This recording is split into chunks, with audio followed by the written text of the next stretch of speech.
عظم قدر جاه محمد وأنا له فضل عليه عظيما. وفي محكم التنزيل قال لخلقه صلوا عليه وسلموا تسليما. قال اللہ تبارک و تعالی عز وجل فی القرآن الحکیم بسم اللہ الرحمن الرحیم وَلَقَدْ أَرْسَلْنَا مُوسَى بِآيَاتِنَا أَنْ أَخْرِجْ قَوْمَكَ مِنَ الظُّلُمَاتِ إِلَى النُّورِ وَذَكِّرْهُمْ بِأَيَّامِ اللَّهِ إِنَّ فِي ذَلِكَ لَآيَاتٍ لِكُلِّ صَبَّارٍ شَكُورٍ. صدق اللہ العظیم. قال اللہ تبارک و تعالی عز وجل فی محکم کتابہ بسم اللہ الرحمن الرحیم وَإِذْ قَالَ رَبُّكَ لِلْمَلَائِكَةِ إِنِّي جَاعِلٌ فِي الْأَرْضِ خَلِيفَةً. صدق اللہ العظیم وصدق رسولہ النبی الکریم ونحن علی ذلک لمن الشاہدین والشاکرین والحمد للہ رب العالمین. سلام بحضور خیر الانام اللہم صلی علی محمد وعلی آل محمد وعلی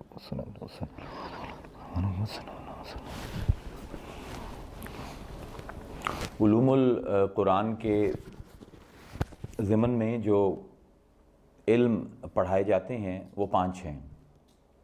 پورے قرآن کو عرفاء اور حکماء نے اس کی تمام باتوں کو 5 علموں کے اندر ڈھالا ہے. یعنی ایک علم کے ماتحت کئی درجن علوم آئیں گے، لیکن کوئی بھی قرآن کی آیت ان 5 علوم سے باہر نہیں ہوگی.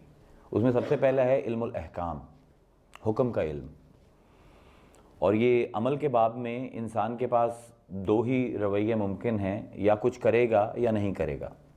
آپ کے سامنے کچھ بھی آتا ہے تو یا آپ اس پر عمل کرو گے یا اس کو چھوڑ دو گے. تو جس پر عمل کرنا ہے اسے امر کہتا ہے قرآن، اور جس کو چھوڑ دینا ہے اس کو نہیں کہتا ہے. اور پھر جو کرنا ہے اس کی کیٹیگریز ہیں. کچھ ایسا ہے کہ کر لیں تو اچھا ہے، نہ کریں تو کوئی نقصان نہیں. کچھ ایسا ہے کہ اللہ کو پسند ہے. کچھ ایسا ہے کہ جس کو آپ چھوڑ ہی نہیں سکتے، واجب ہے. اور کچھ ایسا ہے جو فرض ہے. تو یہ مندوب، مستحب، حلال، امر، یہ سارے علوم صرف اس ایک علم الاحکام کے ضمن میں جو عمل کرنا ہے اس کے ضمن میں آئیں گے. اور پھر دوسری طرف جو نہیں کرنا، اس میں سے کچھ ایسا ہے کہ اگر کر لیں تو کوئی قباحت نہیں، چھوڑ دیں تو بہتر ہے. کچھ ایسا ہے کہ اگر آپ کریں گے تو نقصان تو ہوگا لیکن گناہ نہیں ہوگا. اور کچھ ایسا ہے کہ اگر کریں گے تو گناہ ہوگا. تو مکروہ سے لے کر اور حرام تک جتنے بھی علوم آتے ہیں وہ اس علم کے ماتحت آتے ہیں. تو ایک علم الاحکام جب آپ پڑھنے لگتے ہیں تو آپ کو 7-8 سال چاہیے کم از کم، اور یہ پڑھنے کے بعد آپ مفتی بنتے ہیں. پھر دوسرا علم ہے قرآن کا جس کو علم المخاصمہ والرد کہتے ہیں.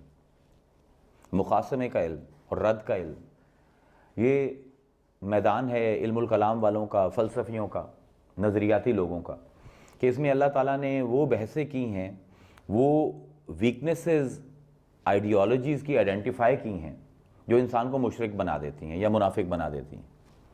اور یہ بھی اتنا ہی اہم علم ہے جتنا حلال و حرام کا علم ہے. امر و نواہی کا علم جتنا اہم ہے اتنا ہی مخاصمہ اور رد کا علم بھی ہے. اور اس کا مقصد یہ ہے، قرآن میں سینکڑوں آیات ہیں اس ضمن میں، اور اس کا مقصد یہ ہے کہ مسلمانوں کو ان کے کم از کم فیس سٹرکچر میں کسی بھی پرنسپل ویکنس سے بچایا جائے کہ وہ شرک کی طرف، فسق کی طرف، منافقت کی طرف راغب نہ ہوں. اور تیسرا علم ہے جس کو ہم علم التذکر بایام اللہ کہتے ہیں، جس کے اوپر ہم آج بات کریں گے. علم التذکر، یاد دلانا، بایام اللہ، اللہ کے دنوں کو. یہ پورا علم ہے اور اس میں بھی سینکڑوں آیتیں ہیں قرآن کی. اب جو یہ علم التذکر بایام اللہ ہے، اس کی 2 کیٹیگریز ہیں. اللہ تعالیٰ کن دنوں کو اپنا دن کہتا ہے، حالانکہ سارے دن ہی اللہ کے ہیں، لیکن اللہ تعالیٰ خود چنتا ہے بعض دنوں کو اور ان کو اپنا کہتا ہے. ان کے 2 کیٹیگریز ہیں. ایک وہ جب اللہ تعالیٰ کوئی خاص نعمت انسان کو دیتا ہے تو اس کو اپنا ایام اللہ کہتا ہے. اور دوسرا اگر کوئی تکلیف جو بحیثیت مجموعی انسانیت پر آئی ہوئی ہے یا ایک قوم پر آئی ہوئی ہے اس کو دور کرتا ہے تو اس کو بھی ایام اللہ کہتا ہے. یعنی نعمت کرے تو وہ بھی اللہ کا دن ہے، اور تکلیف دور کرے تو وہ بھی اللہ کا دن ہے. اس میں جس دن فرعون کو ڈبویا اللہ نے، اس دن کو بھی قرآن نے ایام اللہ میں سے تعبیر کیا ہے. اور جو آیت میں نے پڑھی کہ وَلَقَدْ أَرْسَلْنَا مُوسَى بِآيَاتِنَا، ہم نے موسیٰ کو بھیجا اپنی نشانیاں دے کر، ان اخرج قومک من الظلمات الی النور، اور اس کی وجہ یہ تھی اس کو بھیجنے کی اور نشانیاں دینے کی کہ وہ اپنی قوم کو اندھیروں سے نکالے اور نور کی طرف لے آئے۔ وَذَكِّرْهُمْ بِأَيَّامِ اللَّهِ، تو اے محمد آپ ان لوگوں کو ہمارے یہ دن یاد کرائیں۔ إِنَّ فِي ذَلِكَ لَآيَاتٍ، کیونکہ ان دنوں میں نشانیاں ہیں لیکن ہر کسی کے لیے نہیں ہیں۔ لِكُلِّ صَبَّارٍ شَكُورٍ، جس کے اندر دو ایٹریبیوٹس ہوں، وہ علم التذکر بأیام اللہ سے فائدہ اٹھائے گا۔ ایک یہ کہ اس میں صبر ہو، اور دوسرا یہ اس میں شکر ہو۔ He has to be patient to understand and then he should have this attitude of gratitude، شکر گزاری کا اگر اس کے اندر وصف نہیں ہوگا، اگر اس کے اندر صبر کا مادہ نہیں ہوگا تو وہ ایام اللہ کو نہیں سمجھے گا۔ اب سب سے بڑا یوم جو بحیثیت انسانیت ہمارے لیے ہے وہ خلافت آدم کا ہے، کیونکہ اس دن ہمیں وہ تکریم ملی ہے جس کی وجہ سے ہمیں دوسری مخلوقات سے اشرف کیا گیا ہے۔ ہم اپنے آپ کو اشرف المخلوقات کہتے ہیں، اور اس کی بنیاد وہ گھڑی ہے کہ جس دن اللہ تعالیٰ نے خلافت کا تاج آدم کے سر پر سجایا تھا۔ اور جو دوسری آیت میں نے سرنامہ کلام میں پڑھی تھی وہ وہی آیت ہے۔ اس کا پہلے ترجمہ کر دیتا ہوں۔ اس کے ضمن میں کئی 100 علوم انگیج ہوتے ہیں، کیونکہ قرآن نے کسی بھی واقعے کو اتنی ڈیٹیل کے ساتھ بیان نہیں کیا جتنا خلافت آدم کو، اور بار بار اس کا بیان کیا اور مختلف زاویوں سے کیا ہے۔ اب یہ جو آیت میں نے پڑھی ہے سورہ بقرہ کی، وَإِذْ قَالَ رَبُّكَ لِلْمَلَائِكَةِ إِنِّي جَاعِلٌ فِي الْأَرْضِ خَلِيفَةً، کہ یاد کرو اس وقت کو۔ وَإِذْ سے یاد کروانا ہے، تذکر ہے ایک لمحے کا۔ یاد کرو اس لمحے کو کہ جب اللہ نے فرشتوں سے کہا انی جاعل، کہ میں، اب یہ جعلہ از اے پیوٹ، ہمارے یہاں پہ بنیاد جو ہے اس پوری خلافت کے موضوع کی یہاں سے شروع ہوگی۔ انی جاعل، میں بنا رہا ہوں، اور بنایا اس کو جاتا ہے جو پہلے نہ ہو۔ تو یہ فلسفیانہ ایک بحث ہے لیکن اس کو میں آسانی کے ساتھ سمیٹ دوں گا۔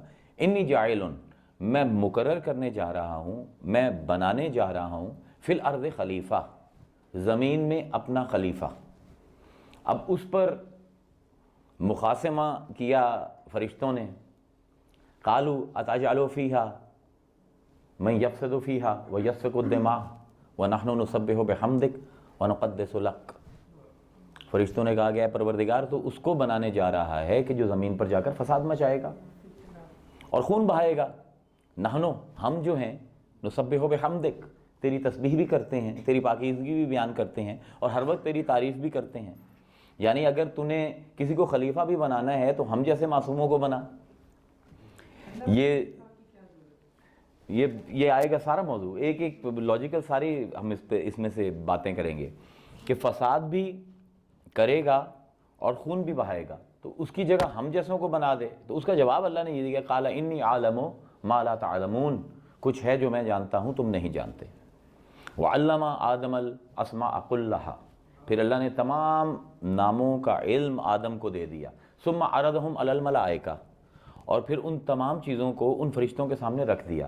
فقال انبئونی باسماء هؤلاء ان کنتم صادقین، اور کہا کہ اگر تم اپنے دعوے میں سچے ہو، اگر تم اپنے آپ کو خلافت کا اہل سمجھتے ہو تو ان چیزوں کے نام گنواؤ۔ یہاں پہ اللہ نے خلافت کو علم کے ساتھ جوڑ دیا۔ یہ اب قرآن کے میں تینوں علم انگیج کر رہا ہوں یہاں پر۔ اب ان کو کہا ہے کہ ٹھیک ہے کہ اگر تم سچے ہو اپنے دعوے میں تو ان کے نام بتاؤ۔ قالوا سبحانک لا علم لنا الا ما علمتنا انک انت العلیم الحکیم، تو فرشتوں نے وہاں پر سرنڈر کر دیا۔ انہوں نے کہا پروردگار تو پاک ہے، ہمیں صرف اتنا علم ہے جو تو نے دیا ہے، اور کیونکہ تو نے ان چیزوں کا علم ہمیں نہیں دیا تو ہم معذور ہیں، ہم ان چیزوں کو we cannot name them۔ اب یہاں پر مزے کی بات یہ ہے کہ آدم کے بارے میں اللہ کہہ رہا ہے علم آدم الاسماء کلھا، ہم نے آدم کو تمام ناموں کا علم دیا، اور فرشتوں سے تقاضا کیا ہے، فقال انبئونی، انبئ، مجھے خبر دو۔ علم اور خبر میں کیا فرق ہے؟ علم میں تفصیل ہے اور خبر میں اجمال ہے۔ ڈیٹیلز belong to علم، اور precision اور conciseness that belongs to خبر۔ مثلا ایک خبر دی کسی نے کہ ہست و نیست میں نشست ہو رہی ہے، کون بول رہا ہے، کیا موضوع ہے، سننے والے کون ہیں، ہست و نیست کہاں پر ہے، یہ سب علم میں آئے گا، اور خبر یہ آئے گی کہ ہست و نیست میں نشست ہو رہی ہے۔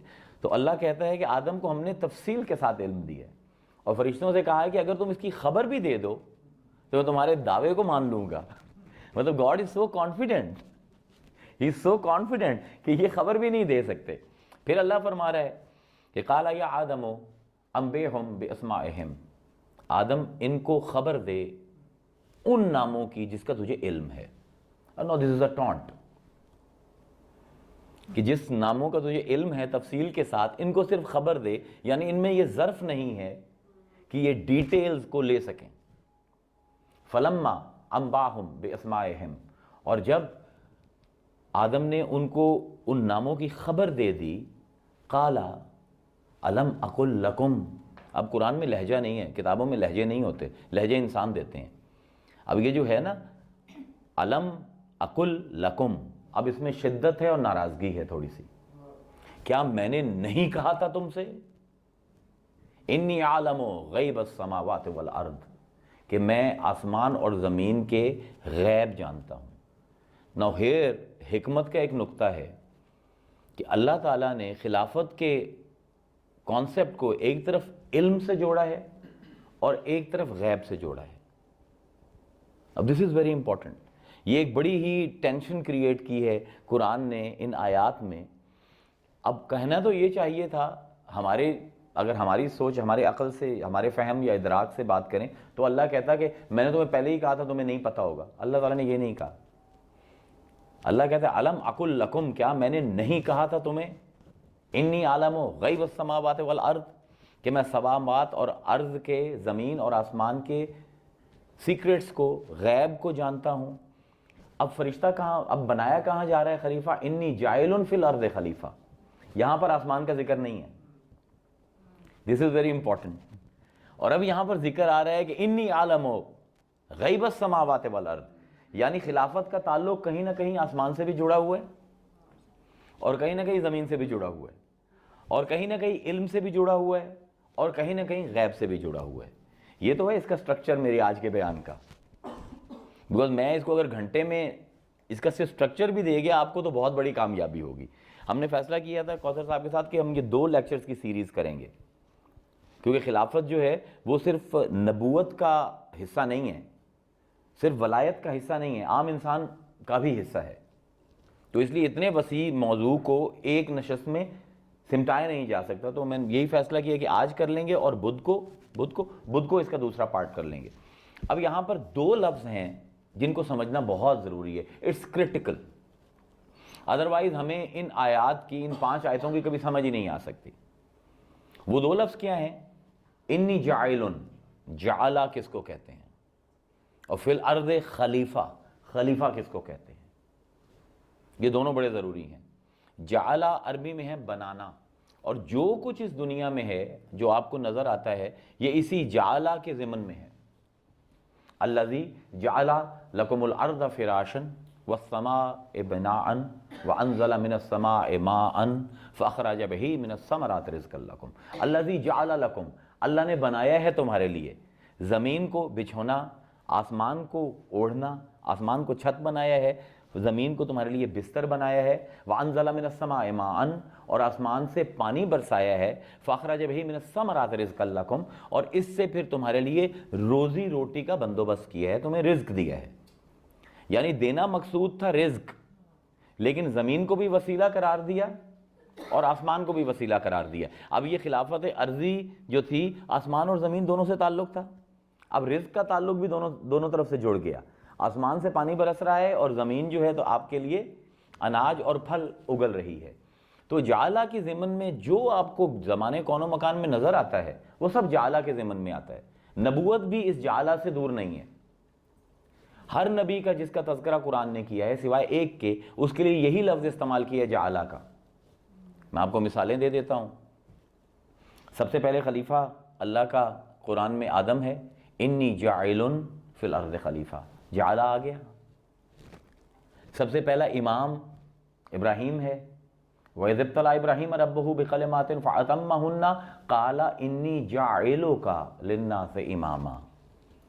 ہم نے ابراہیم کو آزمایا بہت سے امتحانوں میں، وہ تمام امتحانوں میں کامیاب ہوا. قالا، ہم نے اسے کہا انی جاعلُکَ، ہم نے تجھے بنایا للناس اماما، انسانوں کا امام. تو آدم بھی جعلہ کے کیٹیگری میں آئے گا، ابراہیم بھی جعلہ کی کیٹیگری میں. یا داؤد انی جعلنا خلیفتن فی الارض، داؤد ہم نے تجھے جعلنا بنایا ہے، داؤد بھی بنا ہوا ہے خلیفہ. اسحاق و یعقوب وکل جعلنا نبیا، اسحاق اور یعقوب دونوں کو ہم نے نبی بنایا جعلا. وَلَقَدْ أَرْسَلْنَا نُوحًا وَإِبْرَاهِيمَ وَجَعَلْنَا فِي ذُرِّيَّتِهِمَا النَّبُوَّةَ وَالْخِطَابَ، ہم نے نوح کو اور ابراہیم کو بھیجا اور ان کی پوری ذریت میں، ان کی تمام اولاد میں نبی ہم نے بنائے. جعلنا، ہم نے بنائے، نہیں تھے بنا دیے. It's very important. اور سیکنڈ لاسٹ پروفٹ کون ہے؟ حضرت عیسیٰ. جب ان کی والدہ پر شک کیا گیا کہ بچہ تو کہاں سے لائی، تو اشارتاً علیہ انہوں نے اس کی طرف اشارہ کیا کہ بچے سے پوچھو. تو کیا کہنے لگے؟ انی عبداللہ، میں اللہ کا غلام ہوں. آتانی الکتاب وجعلنی نبیا، اس نے مجھے کتاب دی اور جعلا، اور اس نے مجھے بنایا نبی. there is only one exception and that is Prophet محمد، جن کے ساتھ جعلا کا لفظ نہیں آتا. وما ارسلناک الا رحمتا للعالمین وما ارسلناک الا کافتا للناس، ہم نے تجھے اس حال میں بھیجا. اب دوسرے لیکچر میں ہم ایک بحث کریں گے، مجھے یاد کرائیے گا، حال تعلیلیہ، اور بہت اہم بحث ہے، اس کے بغیر سمجھ نہیں آتی ولایت کی اور نہ نبوت کی سمجھ آتی ہے. ابھی سرسری طور پر یہ عرض کر دوں کہ ایک ہے بھیج کر بنانا اور ایک ہے بنا بنایا بھیجنا، دونوں میں بہت فرق ہے. اب جعلا کا جو مصداق ہے اس میں ایک ہیومن، ایک جو لاجک میں ایک جو مسلمہ ہے وہ یہ ہے کہ میں نے کچھ بھی بنانا ہو تو مجھے بنانے کے لیے کوئی مٹیریل چاہیے. اب ہم نے ہستوں نیز بنایا ہے تیمور بھائی نے، تو he needed material, he needed a place, he needed speakers, he needed audience. اس کے لیے کوئی فزیکل چیزیں چاہیے ہوتی ہیں، تبھی جعلا ہوتا ہے، تبھی بنایا جاتا ہے. تو وہ مٹیریل جس سے اللہ نے خلافت اور نبوت کو بنایا، وہ مٹیریل کیا تھا؟ یہ جعلا کی بحث ہے نا، یہ حکمت کی بحث ہے اور بہت ہی خطرناک بحث ہے، لیکن انشاءاللہ ہم اس کو بڑے ہی آرام کے ساتھ آج نبھا لیں گے. اللہ آدم کو جعلا کے ضمن میں بنا رہا ہے، ابراہیم، اسحاق، یعقوب، نوح، داؤد، سارے انبیاء جعلا. اب کس مٹیریل سے بنایا ہے یہ ہم نے آج ایکسپلور کرنا ہے. We will explore it logically and from Quran. اب ایک ہے جعلا، جعلا کی سمجھ آ گئی، جس چیز کو بنایا جائے. انی جاعل فی الارض خلیفہ، میں بنانے جا رہا ہوں تمہیں خلیفہ، یعنی پہلے نہیں تھا اب بنا دیا. خلیفہ کس کو کہتے ہیں؟ خلیفہ کا لفظ جو ہے یہ مصدر خلفہ سے نکلتا ہے اور یہ وزن ہے کاتبہ یکتبو، خلفہ یخلفو، خلفہ یخلفو، کاتبہ یکتبو، اس مصدر پر چلتا ہے. خلف کس کو کہتے ہیں؟ خلف کہتے ہیں بعد میں ہونا، پیچھے ہونا. دو بندوں نے بہت اچھا کام کیا ہے اس لفظ کے اوپر، ایک ابن منظور افریقی ہیں اور ایک امام راغب اصفہانی. ان کی کتاب ہے اور بڑی معروف کتاب ہے علماء کے حلقوں میں، المفردات فی غریب القرآن. قرآن کے مشکل لفظوں کو، غریب کہتے ہیں مشکل کو یا اجنبی کو، قرآن کے اجنبی لفظوں کی جو گرامر اور ان کی ایٹیمالوجی اور ان کے جو مطالب ہیں جس ڈکشنری میں پائے جاتے ہیں اس کو المفردات کہتے ہیں. اور وہ ہے یہ 502 ہجری میں ان کا وصال ہوا ہے، امام راغب اصفہانی. تو انہوں نے لکھا ہے اپنی کتاب میں خلفہ کا مطلب، اور بڑے خوبصورت بحث کی انہوں نے. وہ بحث خود اس قابل ہے کہ صرف اس بحث پر ایک لیکچر کیا جائے. وہ کہتے ہیں جو خلفہ یخلفو ہے اس کو کہتے ہیں کہ اس کے بارے میں کہتے ہیں کہ الخلف ضد و قدام. خلف جو ہے وہ آگے کے ضد کو کہتے ہیں. آگے کی ضد کیا ہے؟ پیچھے. تو خلیفہ کس کو کہتے ہیں کہ ایک مر جائے اس کے بعد کسی کو لایا جائے.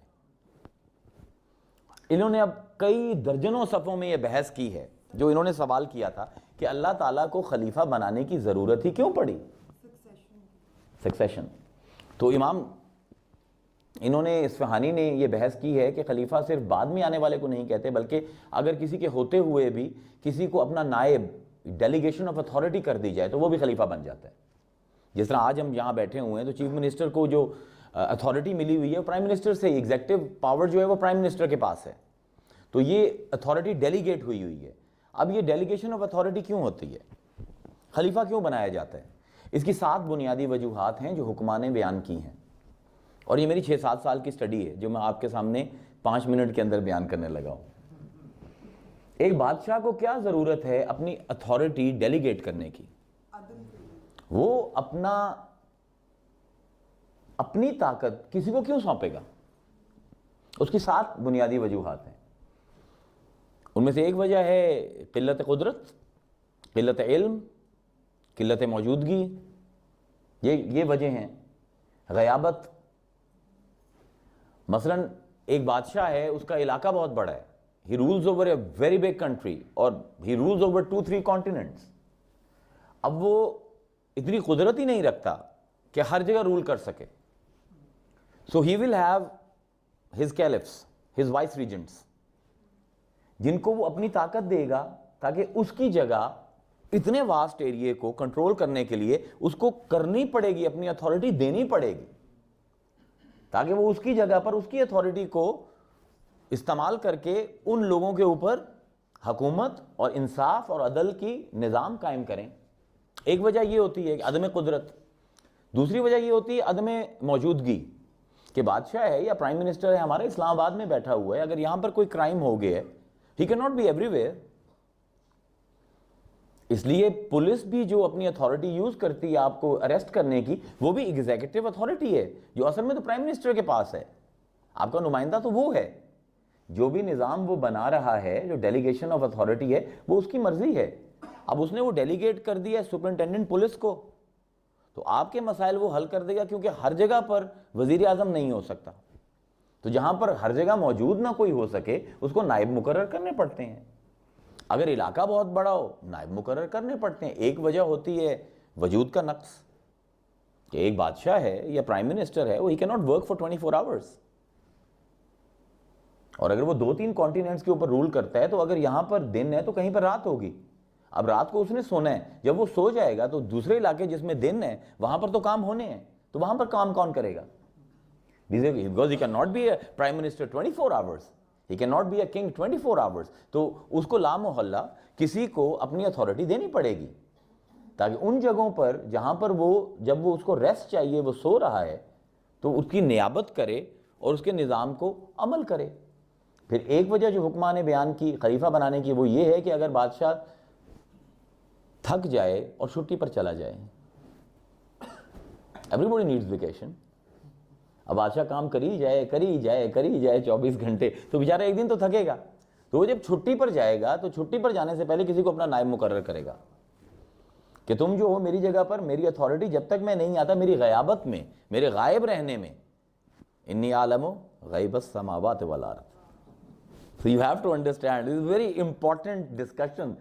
اور میں اس کو پولیٹیکل تو میں نے آدمی ہوں نہیں، ورنہ یہاں پر پولیٹیکل ڈسکورس بھی بہت بڑا بنتا ہے کہ وہ اس کے جب وہ چھٹی پر جائے گا یا بیمار اگر ہو جائے تو کون کرے گا. اب یہ 5-6 بنیادی وجوہات ہیں نائب مقرر کرنے کی. اب مسئلہ یہ ہے کہ اللہ پر یہ ایک شرط بھی پوری نہیں ہوتی، اور علم المقاسمت والرد میں ایک آیت الکرسی ہی کافی ہے. اس میں ان 6 کی 6 کنڈیشنز کو اللہ تعالیٰ نے برش اسائڈ کر دی ہے. اللہ لا الہ الا هو الحی القیوم. میں مرتا نہیں ہوں، تو جو مرتا نہیں ہے اس کا خلیفہ نہیں ہو سکتا. خلیفہ وہ ہے جو بعد میں آئے. تو مرتا تو ہے نہیں، اور کہتا ہے کہ الحی، میں نہ صرف زندہ ہوں بلکہ زندگی دیتا بھی ہوں. والقیوم، اور خالی زندگی نہیں دیتا بلکہ اگر کوئی زندگی والا گرنے لگے اس کو سنبھال بھی لیتا ہوں. So you understand wherever you are وَهُوَ مَعَكُمْ أَيْنَمَا كُنْتُمْ، جہاں بھی آپ ہو اللہ وہاں موجود ہے.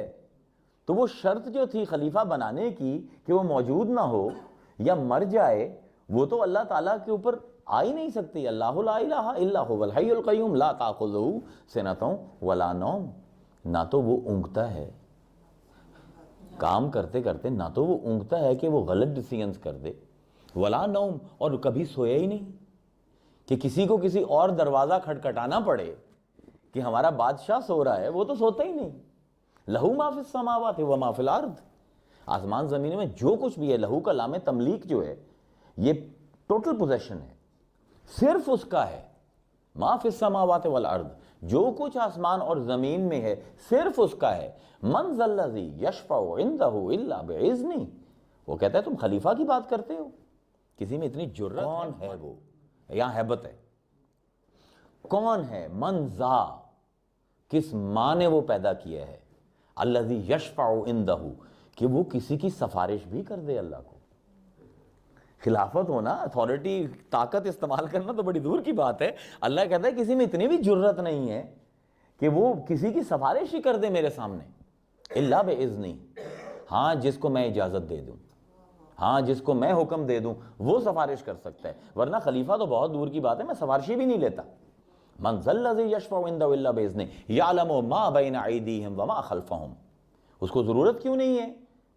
کیونکہ جو کچھ لوگوں کے آگے ہے وہ اس کو بھی جانتا ہے، جو لوگوں کے پیچھے ہے، یہاں پہ خلفہ کا مطلب ہے پیچھے، یعنی جو گزرے ہوئے ان کے ماں باپ ہیں وہ ان کو بھی جانتا ہے، اور جو ان کے بعد آنے والی نسلیں وہ ان کو بھی جانتا ہے. He knows everybody. کیا دیکھیں کیا اب لہجہ ہے اللہ کا. من ذا الذی یشفع عندہ الا باذنہ یعلم ما بین ایدیہم وما خلفہم ولا یحیطون بشیء من علمہ الا بما شاء. اللہ فرماتا ہے کہ میرے علم میں سے کوئی بھی دنیا میں ایک ذرہ بھی معلوم نہیں کر سکتا. کوئی اگر یہ سمجھے کہ وہ he will get into the mind of God, to be careful.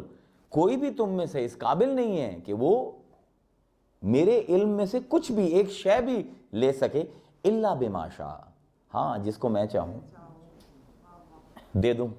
کیا اتھارٹی ہے؟ واسع کرسیہ السماوات والارض. اب یہ خلافت آ گئی، اس کی کرسی جس پر اس نے خلیفے کو بٹھایا ہے. اللہ کہتا ہے میری کرسی آسمان اور زمینوں پر محیط ہے، وسیع ہے. آسمان اور زمین سارے میری کرسی کے ہیں. ولا یعودہ حفظہما. لیکن اگر تم یہ سمجھو کہ میں کبھی بھی تھک جاؤں گا ان کی حفاظت کرتے ہوئے، میں تھکتا نہیں ہوں. نہ سوتا ہے، نہ مرتا ہے، نہ تھکتا ہے، نہ اونگتا ہے، نہ غائب ہوتا ہے، تو اب خلیفہ کیوں بنائے گا؟ تو اس پر امام راغب اصفہانی نے یہ کہا کہ کبھی کبھی اللہ تعالیٰ کسی کو نومینیشن دیتا ہے اس کی عزت بنانے کے لیے. انہوں نے یہ اس طرف گئے ہیں امام راغب کہ اللہ نے انسانوں کو عزت دینے کے لیے، آدم کو عزت دینے کے لیے اس کو خلیفہ بنایا، ورنہ اللہ کو ضرورت نہیں تھی کہ وہ اپنا نائب کسی کو مقرر کرے، کیونکہ وہ تو خود قادر ہے، ہر جگہ وہ موجود ہے، ہر چیز کا علم رکھتا ہے، سب کچھ کر سکتا ہے، نہ سوتا ہے نہ اس کو کوئی طلب ہے. وہ ہمیشہ اپنی حکومت کے لیے کسی کا محتاج نہیں ہے. اس نے آدم کو عزت دینے کے لیے خلافت دی ہے، اور یہ قرآن کی ایک آیت بھی اس بات کے اوپر دلیل ہے. وَلَقَدْ كَرَّمْنَا بَنِي آدَمَ وَحَمَلْنَاهُمْ فِي الْبَرِّ وَالْبَحْرِ وَرَزَقْنَاهُمْ مِنَ الطَّيِّبَاتِ وَفَضَّلْنَاهُمْ عَلَىٰ كَثِيرٍ مِّمَّنْ خَلَقْنَا تَفْضِيلًا. اللہ کہتا ہے میں نے تکریم دی ہے، میں نے عزت دی. وَلَقَدْ كَرَّمْنَا بَنِي آدم، آدم کی اولاد کو میں نے عزت دی ہے. وَحَمَلْنَاهُمْ فِي الْبَرِّ وَالْبَحْرِ، کہ خشکی اور تری میں جب وہ سفر کرتے ہیں تو ہم اس کو اٹھاتے ہیں. حملناہم، ہم ان کو اٹھاتے ہیں، ہم ان کو سفر کرواتے ہیں. ورزقناہم من الطیبات، اور ہم ان کو پاکیزہ چیزوں میں سے کھانا دیتے ہیں، ہم ان کو رزق بھی اچھا دیتے ہیں، ان کے لیے ٹرانسپورٹ کے موڈز بھی ہم مہیا کرتے ہیں. وفضلناہم علی کثیر ممن خلقنا تفضیلا، اور جو ہم نے اتنی مخلوقات، انفینٹ مخلوقات بنائی ہیں، ان میں سے اکثر کے اوپر ہم نے آدم کی اولاد کو فضیلت دے رکھی ہے. تو وہ کہتے ہیں کہ جو خلافت جو دی گئی آدم کو، because of the absence of all other reasons why somebody will appoint a vice regent، اس کی وجہ یہ ہے کہ آدم کو اللہ تعالیٰ نے عزت دینی تھی، اس لیے خلیفہ بنایا. Linguistically it might be true, conceptually it's not very great. So we will explore it a bit more. انی عالم غیب السماوات والارض. ہم اس کے پس منظر میں، کیونکہ اللہ نے جوڑا ہے جس لفظ کو خلافت کے ساتھ، ہمیں اسی لفظ کے ذریعے ایکسپلور کرنا چاہیے. تو اس کے لیے ہمیں بالکل اپنا ورلڈ ویو جو ہے وہ ایک صوفی کا کرنا پڑے گا، ورنہ یہ بحث نہیں نمٹ سکتی۔ صوفیاء کے نزدیک یہ پوری کی پوری کائنات، اس کی حقیقت کیا ہے؟ یہ مظہر کونی ہے۔ یہ اصطلاح ہے جو ٹھیٹھ صوفیوں کی ہے، فلسفیوں کی نہیں ہے، متکلمین کی نہیں ہے، صوفیوں کی اصطلاح ہے، مظہر کونی۔ This whole world is a reflection of one۔ یعنی جو بھی اس کائنات میں موجود ہے اس کی ایک ہی حقیقت ہے، اور وہ کیا ہے کہ وہ مظہر محض ہے۔ He is only a reflection of God۔ He is only، مظہر کہتے ہیں اظہار کرنے کا حوالہ، اظہار کرنے کا وسیلہ، کہ دنیا میں کچھ بھی موجود ہے، چاہے وہ انسان ہے، چاہے وہ کوئی مخلوق ہے، چاہے وہ زمین و آسمان ہیں، چاہے وہ شجر و حجر ہیں، ان کی حقیقت یہ ہے کہ وہ صرف they are مظاہر محض۔ یعنی کائنات میں کچھ بھی اصل نہیں ہے جب تک کہ وہ اس اصل سے ادھار نہ لے۔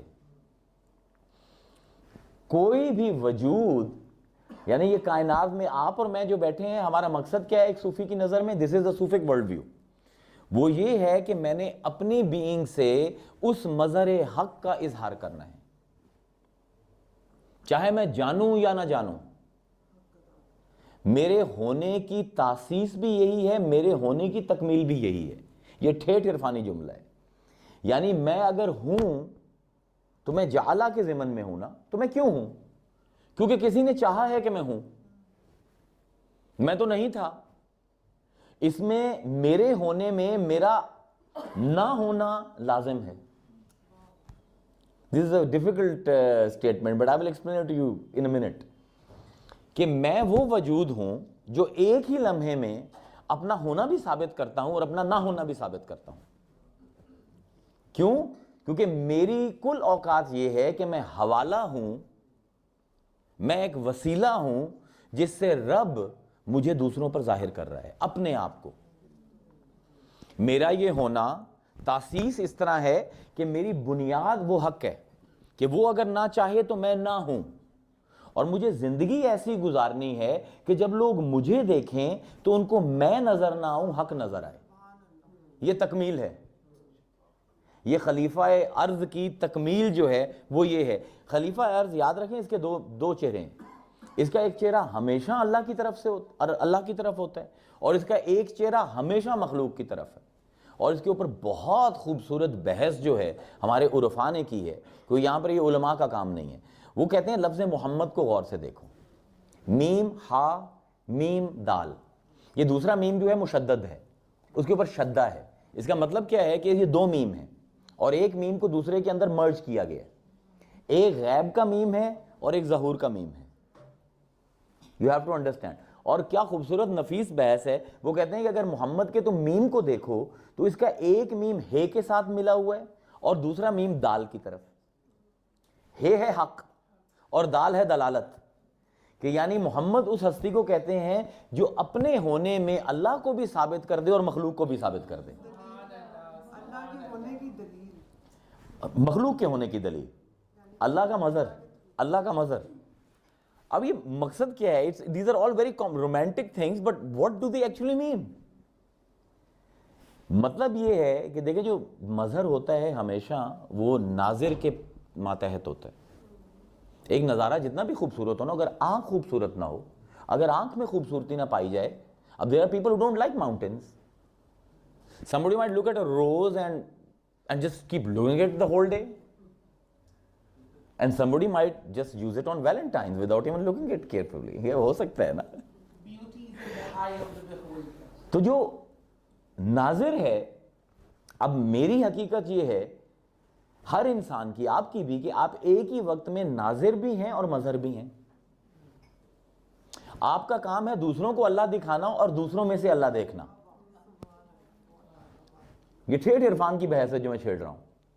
یعنی میرا ہونا اگر میرا نہ ہونا ثابت نہ کرے تو میں نے حق ادا نہیں کیا اپنے ہونے کا، جس کے اوپر نام ہے ہست و نیست۔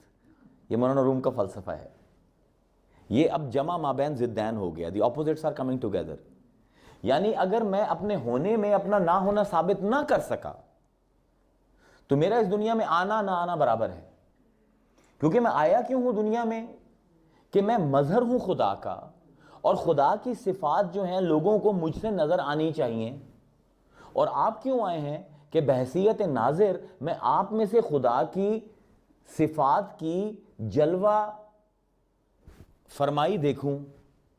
تو اگر میں نے نہیں دیکھا آپ میں سے خدا کو تو میں وہ اندھا ہوں who is always blaming the sun کہ it does not let me see.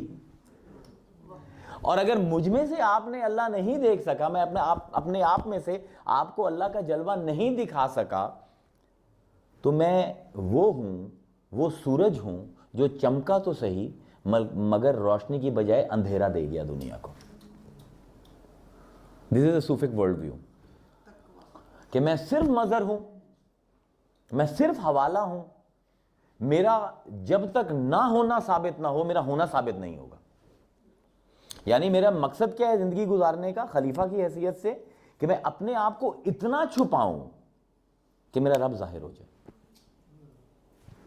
مطلب اپنی معدومیت کے اوپر میں دلیل بنوں تاکہ رب کی وجودیت ہر کسی کو نظر آ جائے. اگر میں یہ نہیں کر سکا تو میں خلیفہ نہیں ہوں. خلیفہ کے دو چہرے ہیں، ایک اس کا چہرہ ہر وقت اللہ کی طرف ہے. کیوں؟ کیونکہ خلیفہ کا مقصد کیا ہے؟ ایک ہی مقصد ہے خلیفہ کا، ہدایت. تو اب یہاں پر اب عرفان سے ذرا علیحدہ ہو کر let's come to very common sense. جو پہلا سوال یہاں پر لوگ کریں گے کہ آخر اللہ کو خلیفہ بنانے کی ضرورت ہی کیا تھی؟ یہ اس نے مظہر کونی کا نظام ہی کیوں بنایا؟ اس کا جواب بھی میں عقلی آپ کو ابھی دے دیتا ہوں. اس میں ایک وجہ ہے رحمانی اور ایک وجہ ہے انسانی. اور اس کا جواب آیت الکرسی کے آخری جملے میں ہے جو میں نے چھوڑ دیا. وَهُوَ الْعَلِيُّ الْعَظِيمُ، وہ علی ہے. اب علی کیا ہوتا ہے یہ علی ہی سمجھائے گا. تو نہج البلاغہ سے ایک چھوٹا سا ٹکڑا میں آپ کے سامنے رکھ دیتا ہوں. یہ جو 2 ٹیئر ڈائمنشن ہے خلیفہ کی، حضرت علی کا ایک جملہ سمجھاتا ہے. آپ اللہ کے بارے میں فرماتے ہیں، معرفت توحید کا یہ ٹکڑا میں بیچ میں سے لے رہا ہوں کہ آپ فرماتے ہیں کہ سبق فی العلو فلا شیء اعلی منہ وقرب فی الدنو فلا شیء اقرب منہ. It's a very strange sentence, اور یہ واقعی علی کے ہی زبان سے نکلنا چاہیے تھا. سبق فی العلو، اللہ اپنی بلندی میں اتنا بلند ہو گیا، فلا شیء منہ، کوئی چیز اس تک پہنچ ہی نہیں سکتی. علی کون ہے جس تک کوئی پہنچ ہی نہ سکے؟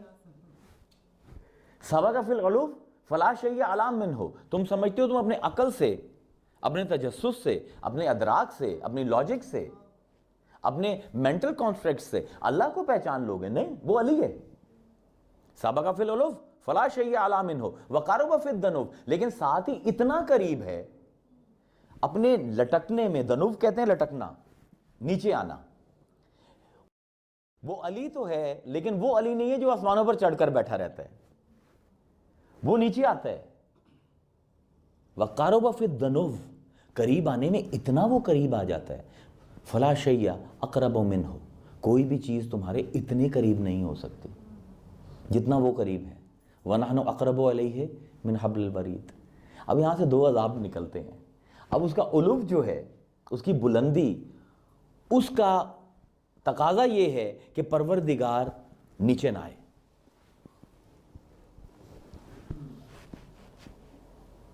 اور اس کے قرب کا تقاضا یہ ہے کہ وہ اتنا انیکسیسیبل نہ ہو جائے کہ میں اس کو پکڑ نہ سکوں.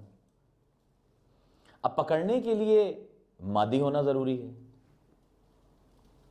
اب ایک رولا تو نہیں ہے نا اس بحث میں، خلافت کی بحث میں. اب پروردگار ہمیں اکیلا نہیں چھوڑنا چاہتا. وَنَحْنُ أَقْرَبُ إِلَيْهِ مِنْ حَبْلِ الْوَرِيدِ، وہ آپ کی رگ جان سے زیادہ آپ کے قریب ہے. اِنَّا عَلَيْنَا لَلْهُدَى وَإِنَّا لَنَا لَلْآخِرَةُ وَالْأُولَى. اللہ فرماتا ہے کہ دنیا جہان، زمین، اپنا آخرت اور دنیا ساری کی ساری میری ہے، اور آخرت میں بھی اور دنیا میں بھی ہدایت کی ذمہ داری ساری کی ساری میری ہے. وہ کسی کو ہدایت کی ذمہ داری سونپنا نہیں چاہتا. تو کیوں سونپتا ہے؟ کیوں کہتا ہے ان اخرج قومک من الظلمات الی النور؟ ہم نے تجھے اس لیے بھیجا ہے موسیٰ کہ لوگوں کو اندھیروں سے نکالو اور نور کی طرف لے آ. الف لام را کتاب انزلناہ الیک لتخرج الناس من الظلمات الی النور.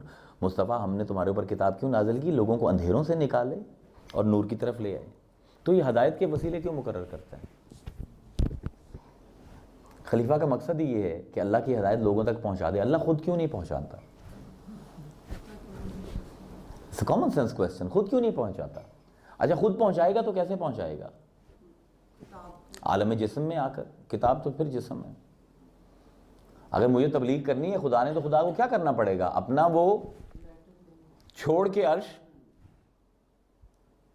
اس حیت میں آنا پڑے گا جس میں اس کو پہچان سکوں. شیز جسٹ بہت ہی خوبصورت بات کی ہے انہوں نے. بالکل صحیح بات ہے. جب تک وہ ہم جیسا نہ ہو ہم اسے ہدایت کیسے لیں گے؟ اگر وہ میری زبان ہی نہ بولے.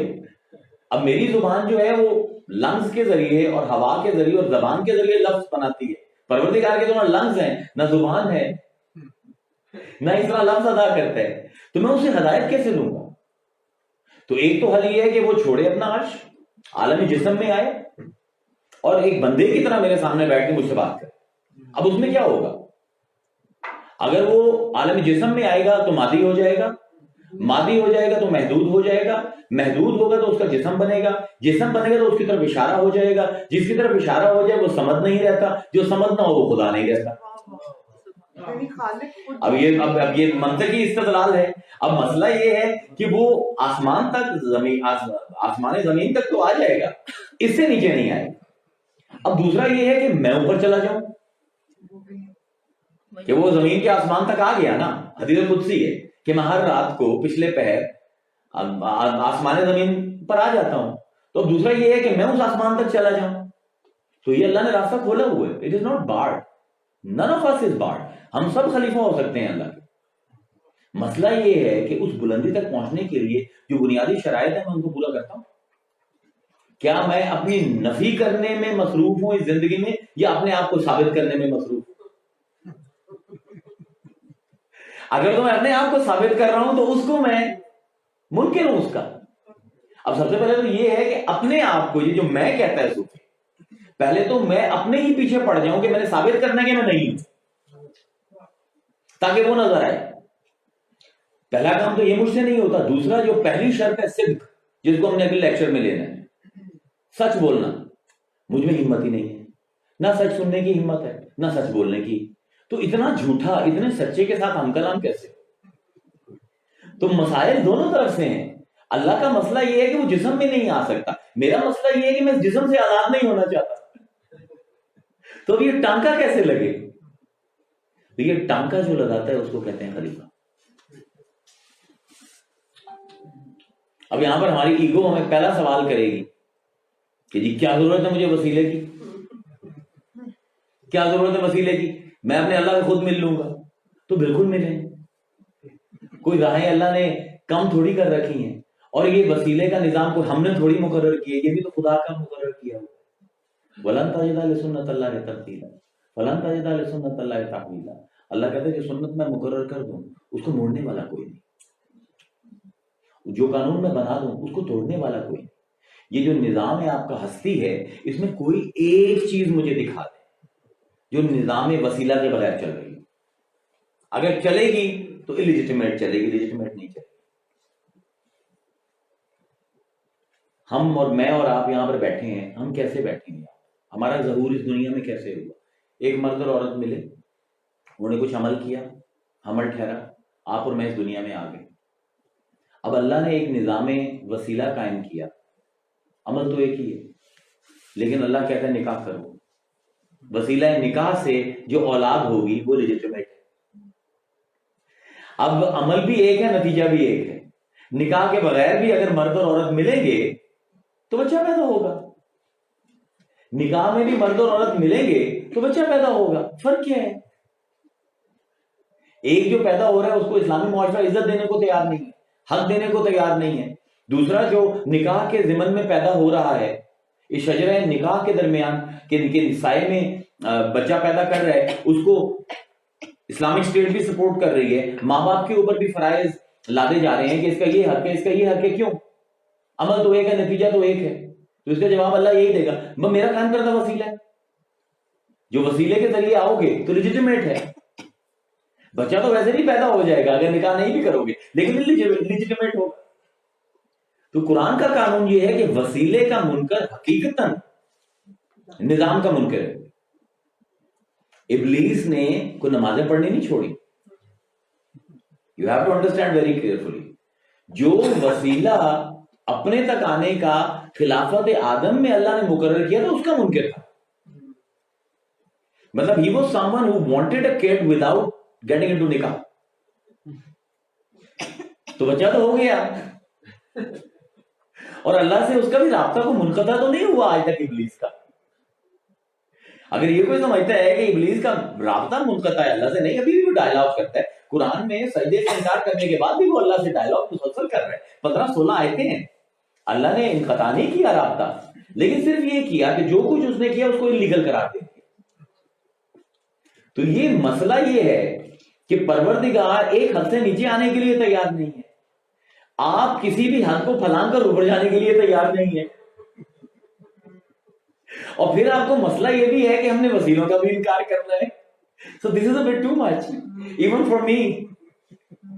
I appreciate every angle of thought, but this angle of thought, I'm sorry, I cannot appreciate. کہ آپ میرٹ کی بھی دھجیاں اڑا رہے ہیں اور سیکنڈلی آپ نظام کا بھی انکار کر رہے ہیں. اب مسئلہ کیا ہے؟ اللہ تعالیٰ تو ایک گناہ گار ہے, اس پر بھی تجلی کر دیا. یہ یاد رکھیے, میرٹ کے سسٹم ہم پر چلتے ہیں, اللہ پر نہیں چلتے. وہ خود قانون ساز ہے. وہ چاہے کسی گناہ گار کے اوپر قرآن اتار سکتے ہیں. اس کو روکنے والا کون ہے؟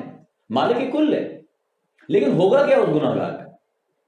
وَلَوْ أَنزَلْنَا هَذَا الْقُرْآنَ عَلَى جَبَلٍ لَرَأَيْتَهُ خَاشِعًا مُتَصَدِّعًا مِنْ خَشْيَةِ اللَّهِ وَتِلْكَ الْأَمْثَالُ نَضْرِبُهَا لِلنَّاسِ لَعَلَّهُمْ يَتَفَكَّرُونَ. اللہ کہتا ہے کہ جو مثال میں دے رہا ہوں لوگوں کو اس لیے دے رہا ہوں کہ وہ فکر کریں. اگر ہم اس قرآن کو کسی پہاڑ پر بھی اگر نازل کر دیں تو تم دیکھو گے کہ وہ اس کے پرخچے اڑ گئے اور ریت کے ذروں میں تک ہو جائے گا. تو ہم تمہاری بھلائی کے لیے تمہارے اوپر قرآن نازل نہیں کر رہے. We don't want to کہ تمہارے وجود ہی ختم ہو جائے. So we are selecting somebody کہ جو کم از کم ظرف بننے کے تو قابل ہے قرآن کے. It's not about him, it's about you. یہ جو کمی ہے, ہمیں وسیلوں کی ضرورت کیوں ہے؟ یہ نقص ہماری طرف سے, اللہ کی طرف سے نہیں ہے. اللہ تو بغیر وسیلوں کی بھی قبول کر لے گا, لیکن کوئی ہو اس قابل نہ کہ اس تک رسائی کرنے کے لیے اپنے بچے کربلا میں قربان کرنے کی ہمت ہونی چاہیے نا. تو یہ نفی تو ہم سے ہوتی نہیں, اور دشمن ہم ہو گئے ہیں وسیلے کے نظام کے. So this is not going to work. You have to do one of the two things. اور جو قرآن میں اللہ نے نظام ہدایت وضع کیا ہے وہ بشری وسیلوں کے علاوہ کبھی پہنچا ہی نہیں کسی کا. پورے قرآن میں پہنچا ہی نہیں کسی کا. اور جب کسی نے چاہا ہے کہ میں وسیلے کے تھرو بھی اگر ڈائریکٹ اگر ہونے کی کوشش کروں ایک لمحے کے لیے بھی, تو اس کا حشر کیا ہوا ہے؟ وہ حضرت موسیٰ کے حواریوں سے پوچھیے. حضرت موسیٰ سے پوچھا گیا کہ آپ ہر روز ہر تھوڑے دنوں بعد یہ کوہ طور پر کیا کرنے جاتے ہیں؟ ہم اپنے اللہ سے جا کے ملتا. تو ان قوم نے کہا کہ they were very logical. تو انہوں نے کہا کہ جی ہم بھی مان لیں گے تیرے اللہ کو, اسے کہ ہمیں بھی دکھا دے. تو موسیٰ نے کہا کہ میں نے تو اسے کبھی تقاضا ہی نہیں کیا, میں صرف اس کی آواز سنتا ہوں, میرے اس پر ہی کام ہو جاتے. تو انہوں نے کہا نہیں بھائی ہم تو ایویڈنس والے لوگ ہیں, جب تک ناظر نہ بنے تب تک ہم تو نہیں مانیں گے, تو ہمیں ساتھ لے چل اور دکھا اللہ کو. تو موسیٰ ان کے تقاضے پر ان کو ساتھ دے گئے. 70 سردار تھے, اور وہاں پہ کچھ پتھر تھے اور چھوٹا سا پونڈ تھا پانی کا, اوپر بارش ہوئی تھی اور پانی میں تھوڑا سا پانی تھا اور پتھر تھے. تو وہاں پر ان کو جا کے بٹھا دیا, اور اب اللہ کو کہنے لگے کہ انظر الیک, اللہ تعالیٰ سامنے آ, میں نے دیکھنا ہے تجھے. قال لن ترانی, کہنے لگا موسیٰ تو نہیں دیکھ سکتا, نہیں دیکھ سکتا.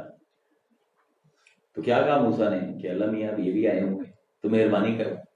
تو اللہ نے کہا کہ پھر میں تیرے پر تجلی تو نہیں کروں گا, پہاڑ پر کروں گا.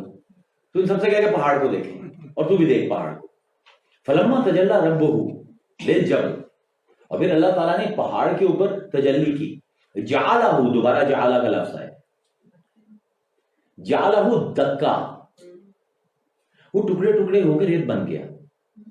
It got leveled. اب کیا چیزیں وہاں پائی جاتی پہاڑ کے اوپر؟ انسان تھے وہاں پر 70, اور موسیٰ ایک اللہ کا نبی تھا. پتھر تھے وہاں پر پانی تھی, وہاں پر مٹی تھی, وہاں پر ہوا تھی. ہوا کو آگ لگ گئی, درخت جل گئے, گھاس جل گئی, پانی ابل گیا, سردار میں جھلس گئے. خرہ موسیٰ صاعقہ, موسیٰ صرف بے ہوش ہوا. یعنی یہاں پر قرآن کیا سمجھا رہا ہے کہ نبوت میں کچھ ایسی چیز پائی جاتی ہے جو ان اربعہ عناصر سے بلند ہے. اگر نہ ہوتی تو موسیٰ بھی جلتا, پتھروں کی طرح وہ بھی پگھلتا, درختوں کی طرح اس کو بھی آگ لگتی, سرداروں کی طرح اس کا جسم بھی چارڈ ہو جاتا, کوئلہ بن جاتا. نہیں ہوا. خرہ موسیٰ صاعقہ, پھر اس کو بے ہوشی طاری ہوئی. بے ہوشی کیوں طاری ہوئی؟ لن ترانی, جب تک ہوش میں ہے تب تک نہیں دیکھے گا, اور جب بے ہوش ہوگا تو دیکھ لے گا. ہست و نیز کے درمیان خلیفہ کا کام ہی یہی ہے.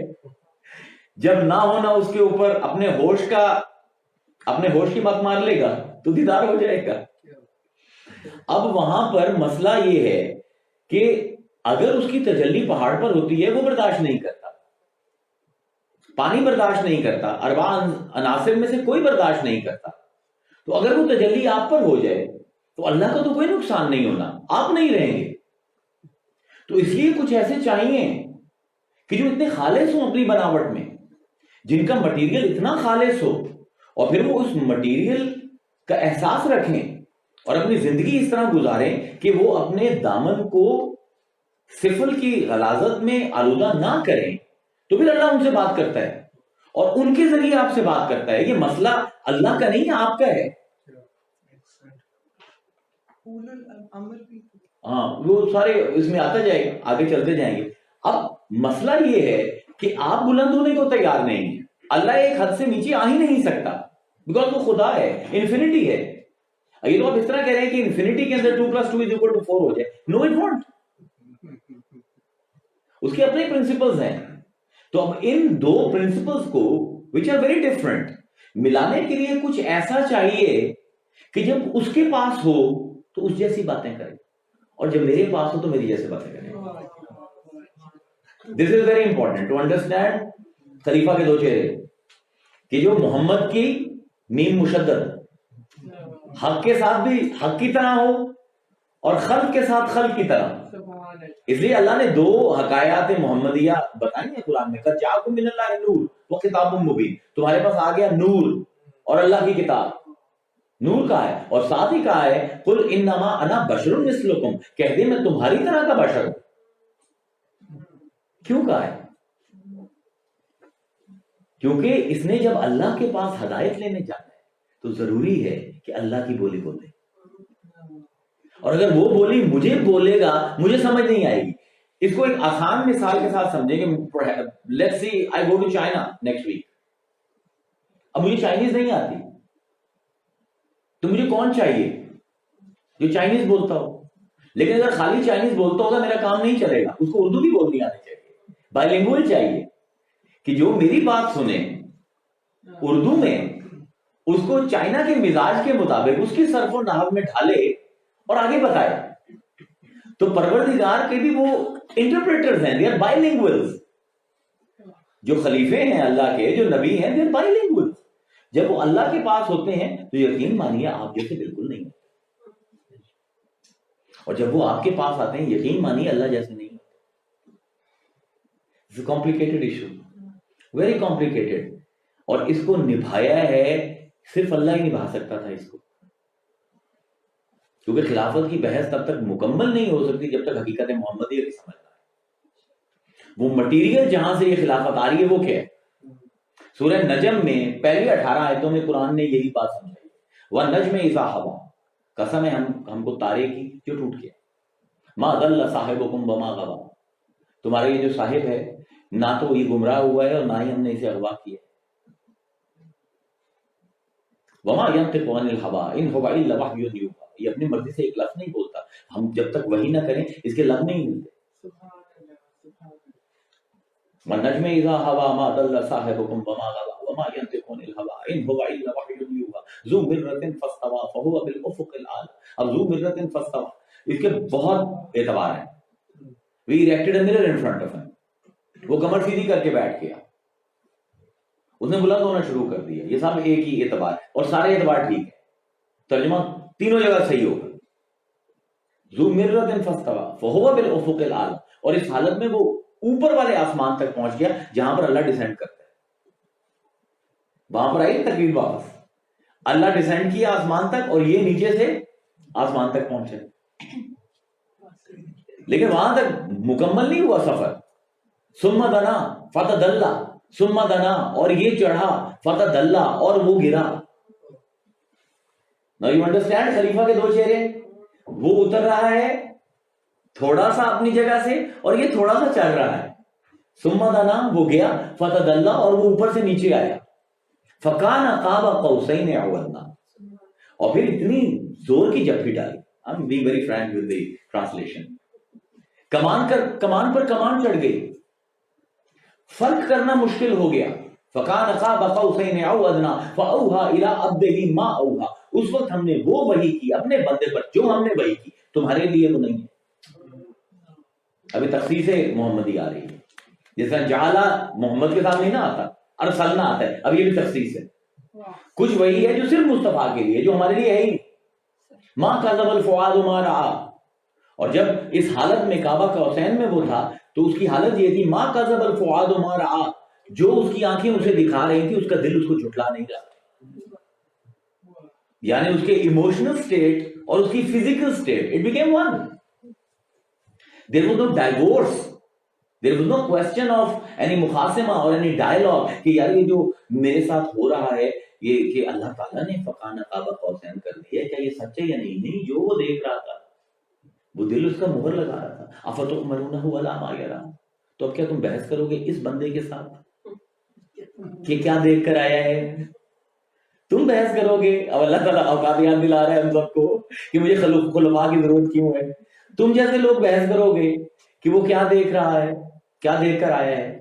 افتؤمنونہ علی ما یری ولقد رآہ نزلۃ اخری, حالانکہ اس نے تو جب وہ واپس اتر رہا تھا تب بھی اس کو دیکھ لیا, اس نے دوسری دفعہ اس کو دیکھا تھا. اور یہاں پر جو آتا ہے قرآن کی 4 آیتیں, دس از واٹ حقیقت محمدی از, جسٹ ان قرآن کی 4 آیتوں ان دا سدرۃ المنتہی. اور یہ کہاں پر ہوا؟ سدرۃ المنتہی کہتا ہے tree of the forest boundary, وہ بیری کا درخت.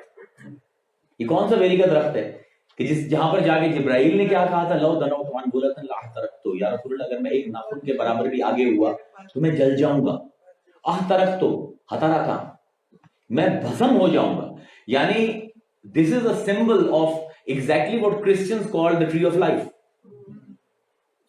سدرۃ المنتہی جہاں سے کریشن سٹارٹ ہوتی ہے, اللہ کہتا ہے کہ یہ اس کریشن کے درخت سے بھی آگے نکل گیا. ان دا سدرۃ المنتہی و ان دا انتہا جنت المأوی, دس از ویری امپورٹنٹ. اور وہاں پر وہ ٹھہری ہوئی جنت تھی. It was a paradise that was still. There was no movement. جب آپ سو جاتے ہو نا, نیند اور ڈیپ سلیپ میں جاتے ہو تو وہ بھی ماوا ہے. یہاں پر there is no movement. So it was a paradise of lack of movement. اذ یغشی السدرۃ ما یغشی, اور لپیٹ رہا تھا بیری کو جو لپیٹ رہا. اب this is one of the most symbolic verses in Quran. اور ضرورت نہیں ہوتی علماء کی بھی اس کے اوپر بات کرتے. اذ یغشی السدرۃ ما یغشی, اور لپیٹ رہا تھا اس creation, the tree of creation کو, whatever it was, جو اس کو لپیٹ رہا تھا. یہ لپیٹنا قرآن میں کہاں پہ آئے؟ قیامت کے دن بھی لپٹا جائے گا. یوم نطوی السماء کطی السجل الخطب کما بدأنا اول خلق نعیدہ وعدا علینا ان کنا فاعلین. اللہ کہتا ہے قیامت کے دن ہم لپیٹ دیں گے آسمانوں کو جیسے کپڑوں پر تھانوں پر کپڑے لپیٹے جاتے ہیں. اب جب آپ تھان کو لپیٹتے ہیں, تھان پر کپڑے کو لپیٹتے ہیں تو کیا ہوتا ہے؟ Have you ever thought about it? آپ ایک 70 میٹر کا تھان ہے, آپ ایک نقطہ لگا دیں, یہ نقطہ آغاز ہے ہمارے تھانے کا, اور جہاں پر وہ ختم ہو رہا ہے وہاں پر ایک دوسرا نقطہ لگا دیں. اب 70 میٹر کا فاصلہ.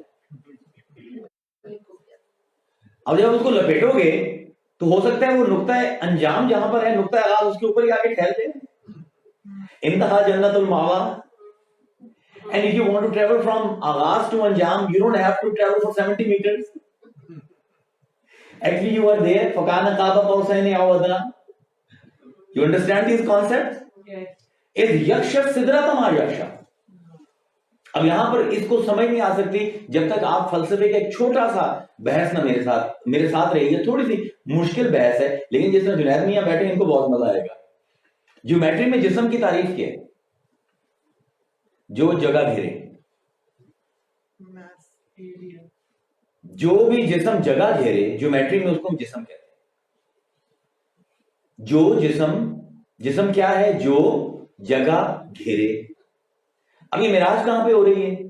تمام مسلمان کہتے ہیں لامکان میں. لامکان کس کو کہتے ہیں؟ جہاں پہ جگہ نہ ہو.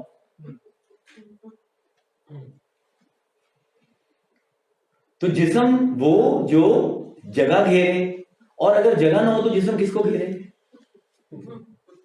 اس یکش سدرۃ ما یکشا.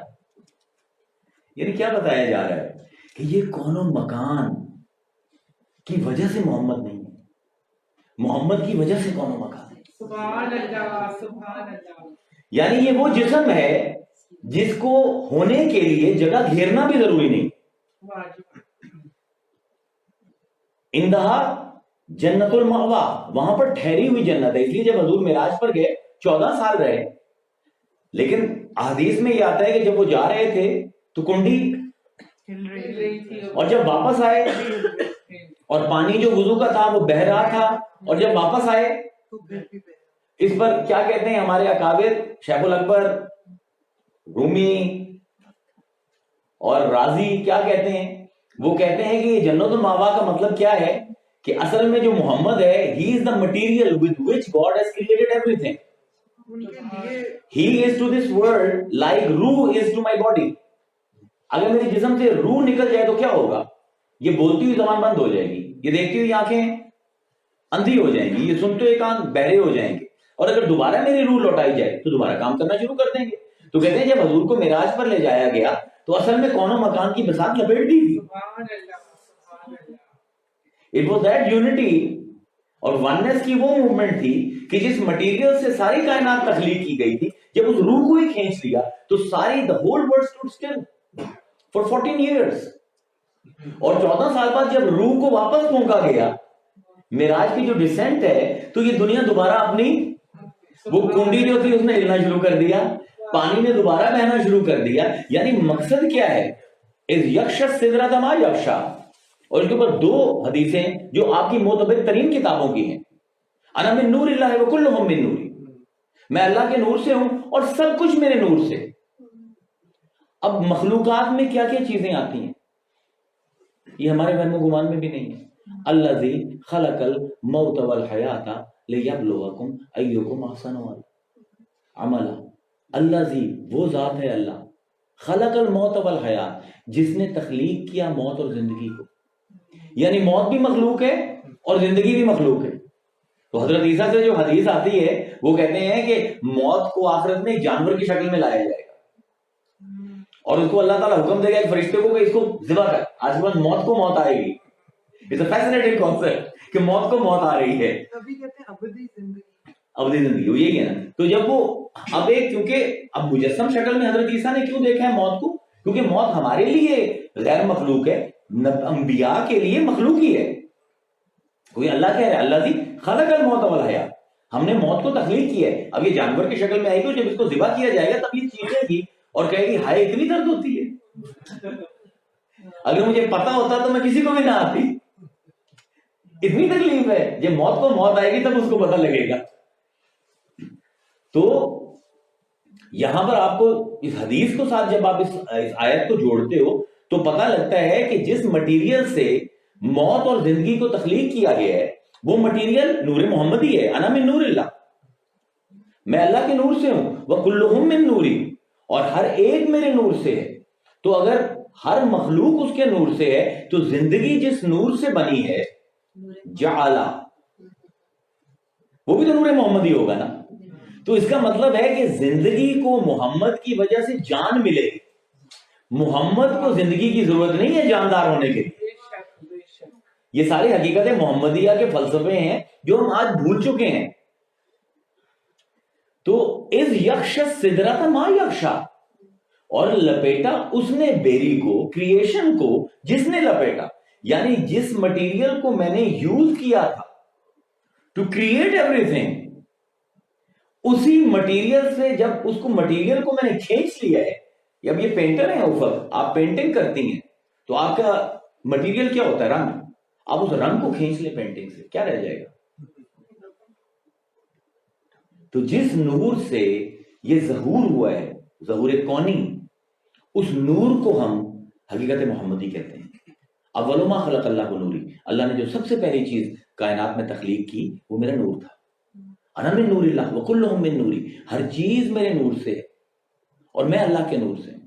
تو جو خلافت ہے، جو آدم کو اللہ کہہ رہا ہے کہ انی جاعل فی الارض خلیفہ، تو جس نور سے آدم کو خلافت دی جا رہی ہے وہ نور محمدی.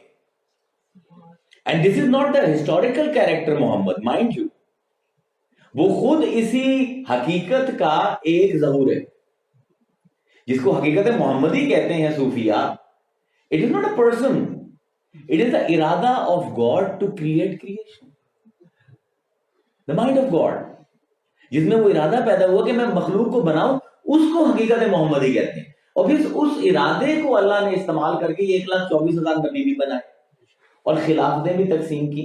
تو خلیفہ کون ہوگا اللہ کا؟ جو اپنے ظہور میں اپنا عدم ثابت کرتے، اپنے ہونے میں اپنا نہ ہونا ثابت کرتے. اب جب یہ ہے ہی نہیں تو آپ کو جو نظر آ رہا ہے وہ اللہ کی صفت ہے، یہ نہیں. تو انی جاعل فی الارض خلیفہ، تو اللہ کہہ رہا ہے کہ تمہیں اس کا خون بہانا نظر آ رہا ہے، تمہیں اس کا فساد کرنا نظر آ رہا ہے، لیکن ان میں سے کوئی تو ہوگا جو اتنی بڑی قربانی دے گا کہ وہ اپنے وجود کو ہی میری ذات پر قربان کرے گا. اور وہ کرے گا کیوں؟ کوئی احسان نہیں کرے گا اللہ پر، احسان کا بدلہ دے گا. اللہ نے اس دنیا میں عالم رنگ و بو کو کس طرح بسائے؟ سب کچھ وہ ہے. محمد بھی نہ ہو اگر وہ نہ ہو، موسیٰ بھی نہ ہو اگر وہ نہ ہو، آدم بھی نہ ہو اگر وہ نہ ہو، سب کچھ وہ ہے. سب کچھ بنا کر اپنے آپ کو چھپا دی، اور اتنا چھپایا اخفا میں بھی نہیں ملتا، نہ سجدوں میں ملتا ہے، نہ کعبے میں جا کر ملتا ہے، نہ اندھیری راتوں میں جاگنے سے ملتا ہے، نہ روشن دن کے اندر نظر آتا ہے. سب کچھ ہے لیکن اتنا چھپا رکھا ہے، صرف آپ کو دکھاتا ہے، اپنے آپ کو چھپاتا ہے. تو خلیفہ کا فرض یہ ہے کہ اب وہ ہی شوڈ ریٹرن فیور. جس طرح اللہ نے، تم کچھ نہیں تھے، جعلو جعلا، تم کچھ نہیں تھے، تمہیں بنا دیا. یہ جو سفر تھا تمہارا فرام نتھنگنیس ٹو بینگ، اب بھی تمہاری حقیقت نتھنگنیس ہی ہے. تم بینگ ہوئی تبھی، تم حادث ہوئی اس لیے کہ تم کبھی نہیں تھے. تو اس احسان کو یاد کرو کہ وہ تم نہیں تھے، اس نے تمہیں بنا دیا. سب کچھ وہ ہے، پھر بھی اپنے آپ کو چھپا کر تمہیں ظاہر کرتا ہے. تم بھی اب یہ کرو کہ لوگ کہیں تم سب کچھ ہو، لیکن تم اپنے آپ کو چھپا دو تاکہ وہ ظاہر ہو جائے. یہ تکمیل ہوگی خلافت کی. اب اس کو اگلی دفعہ ہم چھیڑیں گے کیونکہ اب یہ ٹائم بہت زیادہ ہو گیا میرے خیال میں، جو موضوع اتنا لمبا ہے. اگلی دفعہ ہم اس کو ولایت کی نظر سے، اور جتنے اعتراضات وارد ہوتے ہیں ولایت کے اوپر کہ یہ پیرلل سسٹم ہے نبوت کا، اور اگر ولی کا اگر کرامت مان لی جائے تو معجزے کا انکار لازم آئے گا، اور ولی کی اللہ کے ساتھ گفتگو مان لی جائے تو نبوت کی وحی کے خلاف جائے گا. یہ میں سارے جو ہیں صرف قرآن کی 5 آیتوں سے ساری طبیعت صاف کر دوں گا جن کے لیے اعتراضات ہیں. تو اگلی دفعہ ہم اس کو اس سے چھیڑیں گے. امید ہے اب what have we understood so far؟ خلیفہ 2 چہروں والا ہوتا ہے، 2 زبانیں بولنے والا ہے. اللہ کی زبان میں اس سے ہدایت لیتا ہے، ہماری زبان میں ہمیں دیتا ہے، اور وہ جڑا رہتا ہے اللہ کے ساتھ بھی اور جڑا رہتا ہے ہمارے ساتھ بھی. مخلوق کے ساتھ مخلوق جیسا ہو کر ملتا ہے، خالق کے ساتھ ماورائے مخلوق ہو کے ملتا ہے. تبھی سدرۃ المنتہا سے آگے ہے وہ، تبھی وہ جنت الماوا ہے. جب تک یہ پیورٹی اس کے اندر نہ ہو، یہ اثار کی جذبہ نہ ہو کہ وہ اپنی ذات کو فنا کرنا نہ چاہے. یعنی میں اگر اپنی ذات میں بھی اللہ کو دیکھنا چاہوں تو کیا طریقہ ہے کہ میں اپنی جسم کو، اپنی صفات کو اپنے آپ سے منہا کر دوں، تو جو باقی بچے گا وہ خدا ہوگا، اور وہ انفینٹی ہوگی. وہ نظر آنے والا خدا نہیں ہوگا جو آنکھوں سے دیکھا جاتا ہے. There will be more of realization. تو انشاءاللہ 3-4 دن میں بدھ کو پھر ملتے ہیں اور اس کو تکمیل پہ لے جائیں گے، کیونکہ ابھی آج کے دن کے لیے کافی مٹیریل ہو گئے. وآخر دعوانا الحمدللہ رب العالمین.